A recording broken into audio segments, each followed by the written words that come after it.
It's Lori, and welcome back to Books, Ink, and Paper. I'm so excited today because I'm a part of a channel hop that came about as a result of taking a class presented by Victoria Marie Designs, a YouTube masterclass where I learned so much about posting YouTube videos, creating content, scheduling that content, and more.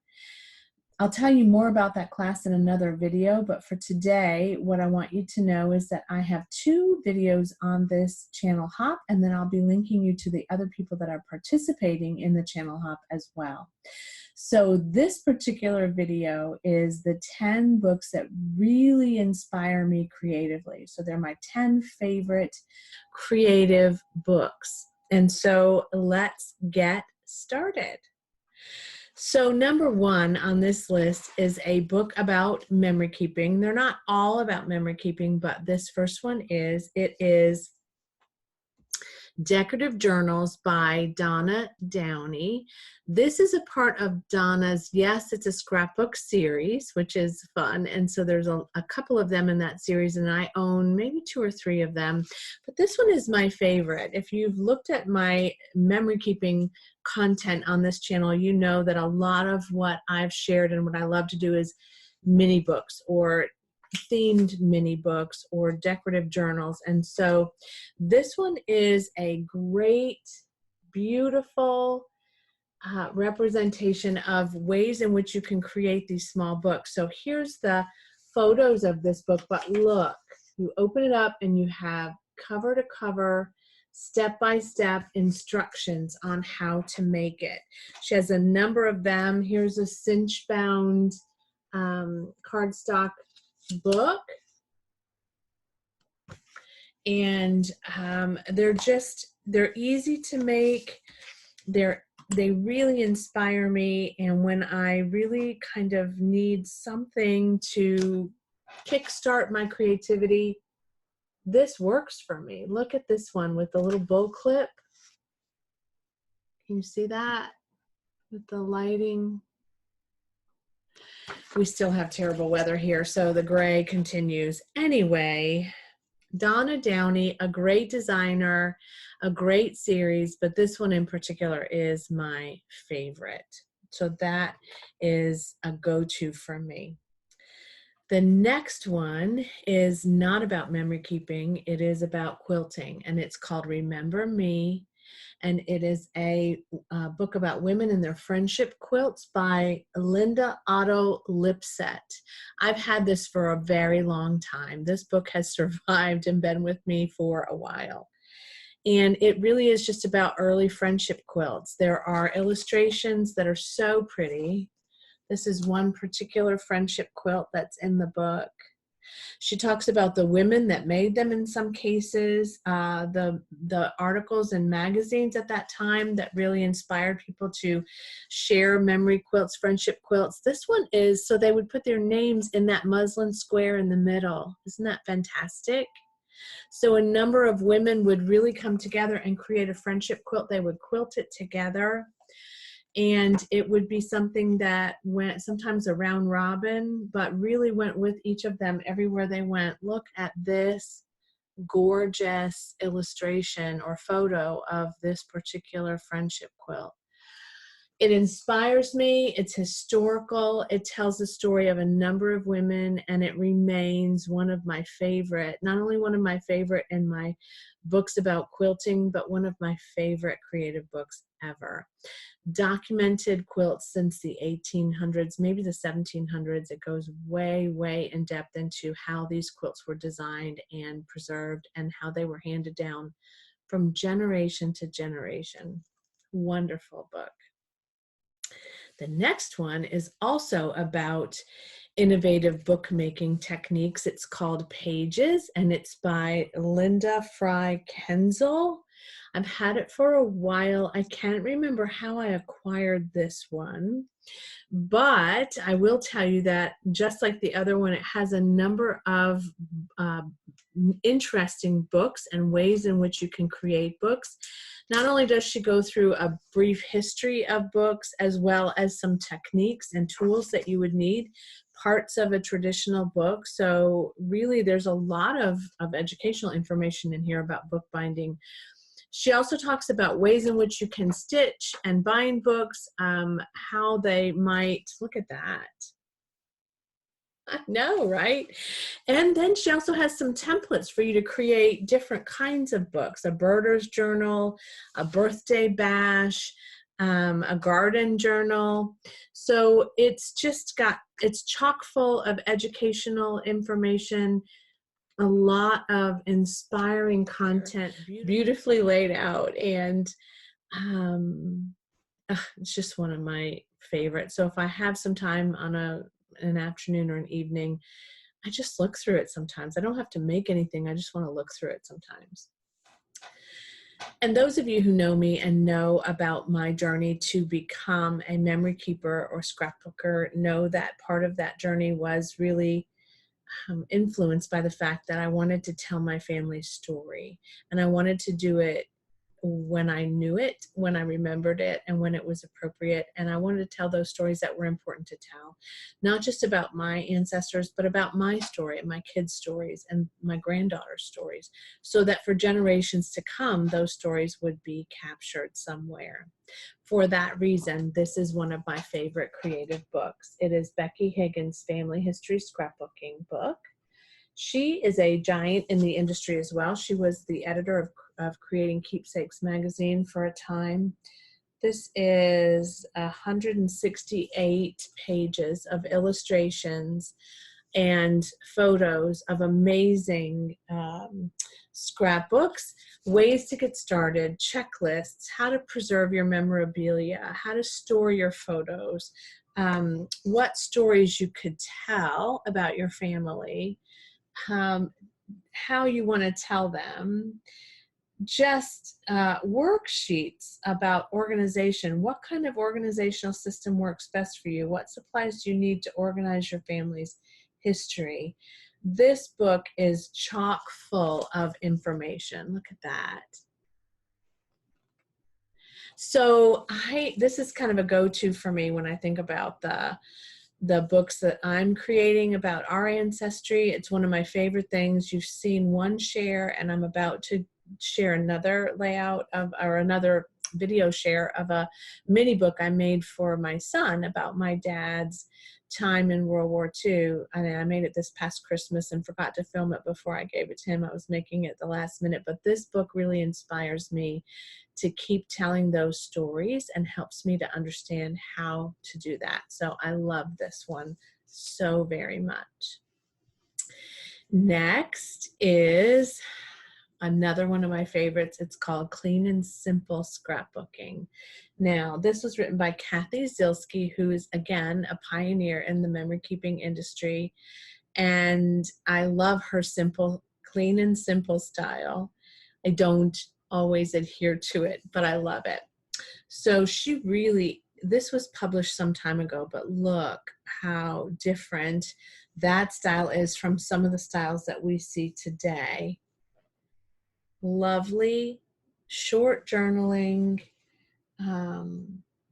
double page spreads in some cases. Let me find, obviously I've marked this one, so this must be one that was important to me. Oh yeah, I love that. A double page spread, lots of photos, a great story. Cathy Zielske really does help you to understand that you don't have to have a ton of embellishments and a ton of things in order to make a great scrapbook page and a clean and simple design with a lovely amount of journaling.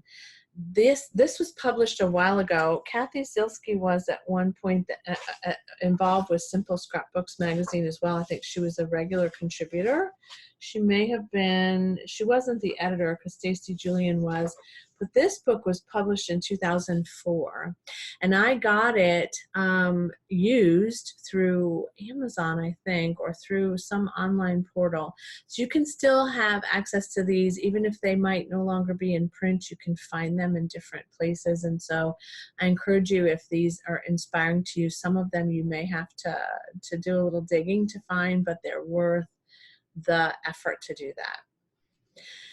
Speaking of Simple Scrapbooks magazine, Stacy Julian, who was the editor of Simple Scrapbooks magazine, wrote a book years ago called Photo Freedom, and this is my go-to way of organizing photos. Whether you're a memory keeper or you just want to get your photos all corralled into some sort of organizational system, this is the book for you. It has a spiral bound insert with a plastic outer binding, which I always like. That means that it lays flat, which is nice. She talks about ways in which you can store your photos for different projects. She talks about the ways to organize your photos. She uses a system of 3 different categories. One is places we go, one is things we do, and one is people we love. And that is actually how I set up my albums with my layouts inside of it. And I also have a photo box for each one of the kids, for each of us, for my parents, for my sisters, for everyone that I have photos for. I have a box with each one of those categories. And I may share that another day as part of my organizing system. But I inherited a lot of slides and a lot of photos, and that they all need a place to go. And so this is my ongoing project. Stacy Julian has a class I have, and I don't think I paid for it. I think it was free, about photo freedom and her organizational system. She also has a recent podcast that's brand new called Just Enough Time, I think. Exactly Enough Time, it's called. I love it. More on that later, but this is a go-to if you're looking to free yourself from a pile of photos that have no home. More about mini albums in this book. It is published by Northridge Media, and it's probably a special edition of magazine, maybe, or just a special. It's more of a magazine feel to it, but it has, again, a lot of illustrations about particular ways in which you can, got the glare out, create little mini albums out of different materials. Here is a Christmas memories album. Look how cute that is. So it has a lot of ideas about how to create the album, who the designer was. Look, this one, I don't think we do use CDs as much as we used to since we download so much digital. But look, they created a CD of memories and photos and then put it in like a sleeve book. Great ideas, especially if you have those things that are still in your stash and that you want to give to people. Look at these unique albums, and like she made several of them. So I love mini albums. I make them for my kids, at least one every year for 1 or 2 of my kids at a time. And so this is what inspires me to do that. And this also actually had a retail store directory. I wonder how many of those retail stores are still in business. But this one was, again, edited, or it was a publication of Northridge Media, but it was, I think, made for Scrapbook Trends, if that was a magazine, or maybe it was a company at that time. But I've had that for a while. I don't know if you can still get it. Yeah, scrapbooktrendsmagazine.com, probably no longer being published, but you may be able to still get your hands on this some way. You never know. It's great. I love it. This is a little bit of a departure from memory keeping, and we're into hand lettering, creative lettering and beyond. And this is written by, or compiled by, Walter Foster. I have a desire to do more creative lettering, and this is my go-to. I found this on Amazon. He helps you to draw frames. He helps you to learn how to do different kinds of lettering and designing. He gives you lots of ideas about practice and lining letters up, creating decor. Just really a comprehensive book about lettering, tips, techniques, ideas. Neat book. And I haven't spent enough time taking a look at it, but whenever I want to spend a little bit of time doing some lettering practice, I will pull that out. Okay, number 9. I I have this book and have had it for a couple of years, haven't finished it, going through it slow but sure, chapter by chapter, almost to the end. And today when I went to share it with you, I can't find it. I don't know where it ended up. I have a tendency to put books in bags when I travel or go to my kids' houses for the weekend or whatever. And I remember having it about a year ago on Mardi Gras week, and I don't have it anymore. And I don't know where it is. It's somewhere, but I've looked long enough and I can't keep looking. So this book is called Craft a Life You Love by Amy Tangerine. I'll put the link to the image here in this video. Chapter by chapter, this is not about how to do something. It's not about techniques. It's really about creating an artistic life and doing that very meaningfully and mindfully by taking a look at some of your attitudes about creativity, some of what you're longing to do, what inspires you, how to make the time, where to find the time, how to make it a habit. Just great, great ideas and reflection questions about that topic, as well as Amy's story about her own creative journey and how she got to be the designer that she is today. It's a great book. It came out a couple of years ago, and it's somewhere in my house. And if it isn't, if somehow we parted company, then hopefully somebody else got that great book as well, and I'll just get another one. It's also available on Amazon. I think I pre-ordered it at the time that it was published, but it is fantastic, and it's one of my favorites. And finally, maybe my favorite inspirational book is by Julia Cameron. It is called The Artist's Way. I actually taught The Artist's Way a couple of times. I went through it with people, and I did it in person and I did it virtually. And it still remains a seminal book on creativity. She calls it a spiritual path to higher creativity. What it is 12 weeks of activities that are grounded in a couple of key things that Julia Cameron thinks are important, one of which is morning pages. And I have done morning pages now for probably over 15 years. My granddaughter's 12, and I know I was doing them for several years before she was born. Every morning, 3 handwritten pages of journaling before I do anything else.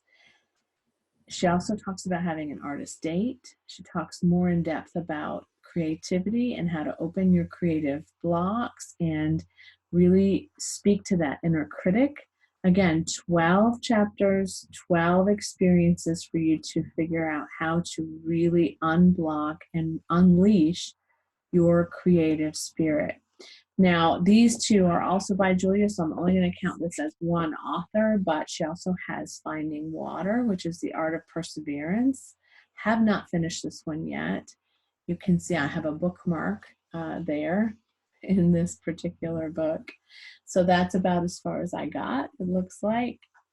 And I do want to kind of meaningfully and mindfully go through these again. Here's Walking in This World. In this book, she adds a walking exercise, walking time to your morning pages and your artist date and the other things that she thinks are good.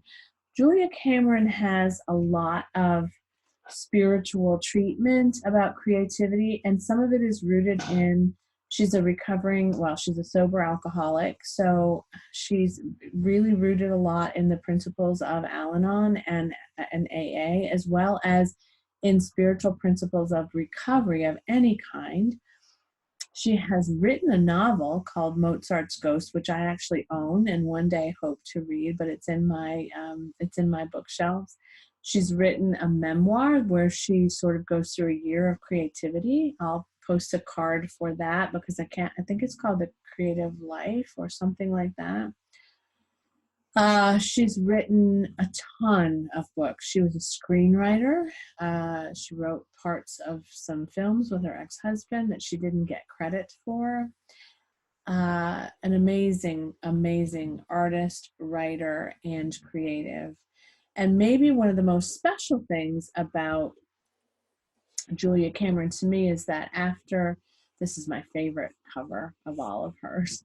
After Hurricane Katrina, which I do talk about a lot, it seems like lately, and I'm not sure why it comes up so often in these videos. Maybe because I lost so very many books during that storm. But after Hurricane Katrina, she came here to the Gulf Coast and did her Artist Way workshops with artists here as kind of a grassroots effort to help people recover from that experience. They lost all their supplies, and I'm sure everybody was feeling very challenged with creativity. And she came down and facilitated the Artist Way workshops, which I thought was fantastic. I didn't participate and get to meet her, but I hear it was legendary. I feel like she's a person that if I met her, she would see me as a kindred spirit, and she would be loving and helpful and supportive. And that's how I feel when I read her books. I feel like she's with me and that she's walking me through the unraveling and the release of some of the things that are holding me back. So if I were to recommend any of these, this would be my top recommendation for one of the top 10 books that I find help me to be the most creative and inspire me the most. I hope that this was helpful to you today and that you will take a look at one or more of these books that I've recommended. Again, don't forget to take a look at the other creatives in the link below in the description. You'll be able to hop from channel to channel. Some of them will be memory keepers. Some of them are also readers, and some of them are doing some amazing creative things. And so I'm so excited to be in the company of these women for this class. It's been very, very inspirational to me. As always, thank you for watching today, for supporting my channel. And if you're new to my channel, welcome. Welcome to Books, Ink, and Paper. I'm excited to have you here, and I hope that you'll subscribe. I hope that you'll like this video. If you did like it, please comment below on your favorite creative books, or if you've taken a look at one of these, I'd love to hear what you think about it. I will be posting another video as a part of this channel hop, so stay tuned for that. It will be a little bit of a departure from my recent video posts here on BookTube. Like, subscribe, comment, check me out on social media. I have a channel on almost every major social media platform, and I will see you again soon with another video. But for now, happy reading. Bye-bye.